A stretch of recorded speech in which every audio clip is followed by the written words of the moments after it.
বাহারি অফিসিয়ালে আপনাদের সবাইকে স্বাগতম জানাচ্ছি। বাহারি আজকে বাথরুম থেকে, বাহারি ফ্রম বাথরুম। ওকে, বাহারি আজকে বাথরুম থেকে কি করবে? বাহারি আজকে বাথরুম থেকে গান করবে। কি গান করবে? একটা সুন্দর গান করবে। তুমি তামাকে ধরো, তামাকে ছাড়ো, আগুন জ্বালিয়ে দাও। তুমি তামাকে ধরো, তামাকে ছাড়ো, আগুন জ্বালিয়ে দাও।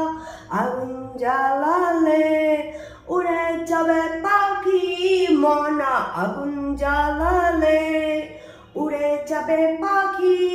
নেশা কেটে গেলে তুমিও কেটে যাবে।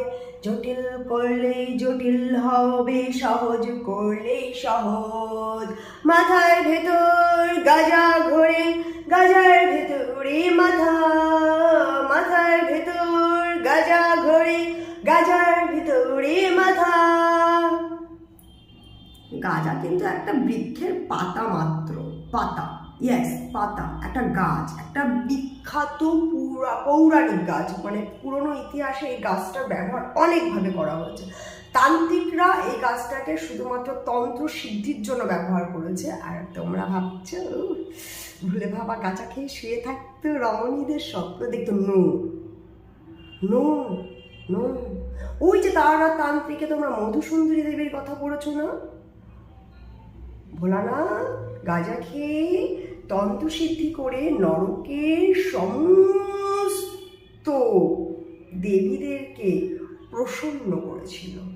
তারপর সে মানব হওয়া সত্ত্বেও দেবতা হয়েছে।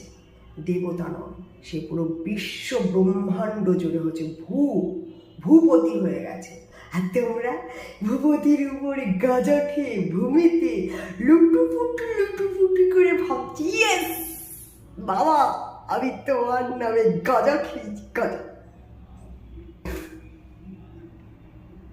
তারপর আরেকটা গান আছে না? গাজার নৌকা পাহাড় তলে যায় ও মীরাবাই। গাজার নৌকা পাহাড় তলে যায়। খাবো না আর গাজায় আমি যদি পাশে থাকো তুমি। খাবো না আর গাজায় আমি যদি পাশে থাকো তুমি। তারপরও ছেলেরা গাঁজা খায়, খেয়ে সংসারে অশান্তি করে, বউ পেটায়, তারপর পুলিশের তাকে পেটায়। আর সেই কারণেই না গাঁজা এখন নিষিদ্ধ নিষিদ্ধ। অথচ কানাডাতে গিয়ে দেখো গাঁজার স্টল আছে, ফ্রিতে গাঁজা দেবে তোমাকে গোগো পেপারে ভরে। যাবে কানাডা? পয়সা আছে তো পকেটে? আমি যেতে চাই।